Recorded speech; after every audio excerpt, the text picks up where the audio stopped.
Hello everyone, first time మన channel చూస్తుంటే subscribe చేసుకోవడం మర్చిపోవద్దు. వీడియోలోకి వెళ్ళినట్లయితే శ్రీధర్ కావేరి ఇంటికి రాగా శ్రీధర్ అయితే కావేరిని చాలా కోపడతారు.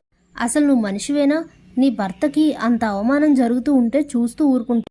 నిజం చెప్పు, నువ్వు కావాలనే బిల్ కట్టలేదు కదా అని అంటే, బాగా గెస్ చేశారండి, నేను కావాలని కట్టలేదు అని చెప్తుంది కావేరి. ఒసే రాక్షసి, మరి ఇంత దారుణంగా తయారయ్యావేంటే? నేనేమన్యాయం చేశాను నీకు అని అడిగితే, మీరు అన్యాయం చేశారో లేదో పక్కన పెడితే, అక్కడ మీరు రెస్టారెంట్కి వెళ్ళగానే దీపని ఇష్టం వచ్చినట్టు మాటలని అవమానించారు కదా. నా కోడల్ని అవమానిస్తే నేను చూస్తూ ఊరుకుంటాను అనుకున్నారా?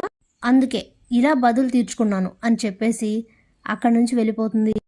అప్పుడే శ్రీధర్, అంటే ఏంటి, వీళ్ళంతా ఒక్కటే, ఇక్కడ నేను ఒక్కడనే ఎవరికి సంబంధం లేకుండా పోయాను, నేనే వీళ్ళందరికీ విలన్లా అయిపోయాను, నా బాధే ఎవరికి అర్థం కావడం లేదు. స్వప్న కాశీల పెళ్లి దీప చేయడం వల్లనే నా రెండో పెళ్లి విషయం బయటపడింది, అందువలన నాకు దీపపై ఇంత కోపం ఉంది, అది మాత్రం ఎవరికీ అర్థం కావడం లేదు, ఎలా అయినా సరే అంతకంతా బదులు తీర్చుకోవాల్సిందే అని ఆలోచిస్తూ ఉంటారు. ఇక అలా 2 రోజులు గడుస్తుంది. శివనారాయణ ఇంట్లో అందరూ కూడా హాల్లో కూర్చొని మాట్లాడుకుంటూ ఉంటారు. ఇంతలోనే లాయర్ శివనారాయణ చెప్పినట్లుగానే వీలునామా తయారు చేసి డాక్యుమెంట్స్ తీసుకొని తన ఇంటికైతే వస్తారు. రండి లాయర్ గారు, కూర్చోండి అని చెప్తే సుమిత్ర కాఫీ తీసుకొచ్చి ఇస్తుంది. నేను చెప్పిన పేపర్స్ రెడీ చేశారా అని అడిగితే, అవును సార్ చేశాను అని చెప్పగానే అప్పుడే పారిజాతం వెలవెలబోతూ ఏడుస్తూ ఉంటుంది. అది చూడగానే సుమిత్ర, దశరథ్, జ్యోత్స్న ముగ్గురు కూడా షాక్ అవుతారు. ఇక సుమిత్ర, ఏంటత్తయ్య ఉన్న పలంగా ఏమైంది మీకు, ఎందుకలా బాధపడుతున్నారు అని అడిగితే, లాయర్ గారితో మీ మామయ్య గారు ఏం పేపర్లు తయారు చేయించారో తెలుసా అని అడిగితే, ఏంటి పిన్ని చెప్పు అని అడుగుతాడు దశరథ్. ఇంకేంటి, ఆయన నాకు విడాకులు ఇస్తారట, విడాకుల పేపర్లే తయారు చేయమని మొన్న లాయర్ గారితో చెప్పారంట అనేసరికి అందరూ షాక్ అవుతారు. అప్పుడే జ్యోత్స్న, ఏంటికిరా నువ్వు చెప్పేది అని అడిగితే, అవును అంటూ బాధపడుతూ ఉంటుంది. ఇంతలో సుమిత్ర, ఏంటత్తయ్య మీరు, మామయ్య గారు ఏదో మీతో సరదాగా అలా అనుంటారు, మీకెందుకు విడాకులు ఇస్తారైనా అని అడిగితే, నేను రోజు కొట్టుకునే సెంటు ఆయనకి నచ్చట్లేదట, అందుకే నాకు విడాకులు ఇస్తారట అనేసరికి వీళ్ళ ముగ్గురికి నవ్వాలో ఏడవాలో కూడా అర్థం కాని పరిస్థితి అవుతుంది.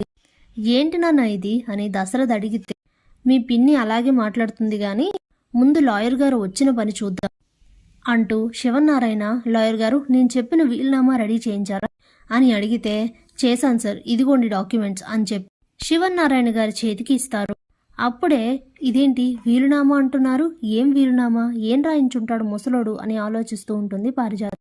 ఇక లాయర్ అయితే, సరే సార్ నేను వెళ్ళొస్తానని చెప్పి అక్కడి నుంచి వెళ్ళిపోతాడు. ఇక శివనారాయణ దశరథ్కి ఆ పేపర్స్ ఇచ్చి చదవమని అయితే చెప్తారు. ఆ పేపర్స్ చదివి చాలా హ్యాపీగా ఫీల్ అవుతారు దశరథ్. చాలా మంచి పని చేసావు నాన్న, నువ్వు కోపంతో ఆవేశంతో ఎలాంటి నిర్ణయం తీసుకుంటావునని చాలా కంగారు పడ్డాను అని అంటే, ఏంటండి ఆ పేపర్స్, ఏం రాసుంది దాంట్లో, ఏంటా వీలునామా అని అడుగుతుంది సుమిత్ర. నాన్న ఆస్తులు పంచారు, అదే వీలునామా అని అడిగితే, అప్పుడే పారిజాతం, ఆస్తులు పంచడానికి ఏముంది దశరథ, ఆస్తి మొత్తం నీకే కదా చెందుతుంది, నీకంటే నీ కూతురికే కదా చెందుతుంది, కాబట్టి ఆస్తి మొత్తం జ్యోత్స్న పేరున రాసుంటారు అంతే కదా అని అంటే, కాదు పిన్ని అని చెప్తాడు దశరథ్. దాంతో షాక్ అవుతుంది జ్యోత్స్న, పారిజాతం ఇద్దరు స్టన్ అవుతారు. కాదా, మరేంటి, మరెవరి పేరున రాశారు అని పారిజాతం అడిగితే, అప్పుడే శివనారాయణ, నీకు చెప్పాలా, నీకు అవసరమా అని అడిగితే, ఇంతలో దశరథ్, చెప్పాలి నాన్న, పిన్ని తల్లి తర్వాత తల్లి లాంటిది, ఈ విషయం తెలియకపోతే ఎలాగా అని చెప్పి, పిన్ని ఆస్తి నా పేరున చెల్లి పేరున రాశారు, సరి సమానమైన వాటాలు వేసి ఇద్దరికి నాన్న ఆస్తి సమానంగా పంచారు అని చెప్తే, జ్యోత్స్న పారిజాతానికైతే చాలా పెద్ద షాకే తగులుతుంది.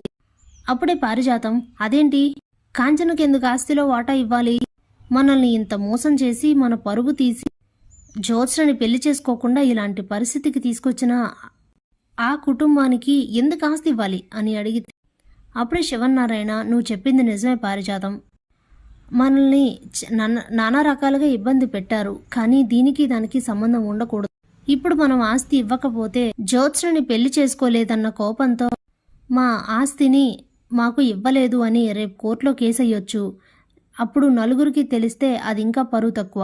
అదంతా మనకెందుకు? అయినా నేను ఇదంతా దశరథ్కి అడిగి తన అభిప్రాయం తీసుకున్న తర్వాతనే చేశాను. నువ్వేం కంగారు పడకు. అయినా ఇప్పుడు ఈ ఆస్తి ఏం వాళ్ళకి ఇవ్వట్లేదు. ఇది ఏ టైంలో ఎప్పుడు ఇవ్వాలో నేను దశరథ్కి క్లియర్గా చెప్పాను. ఇంక ఈ విషయంపై ఎవరు మాట్లాడొద్దు అని చెప్పేసి లోపలికి వెళ్ళిపోతారు శివనారాయణ. Thanks for watching.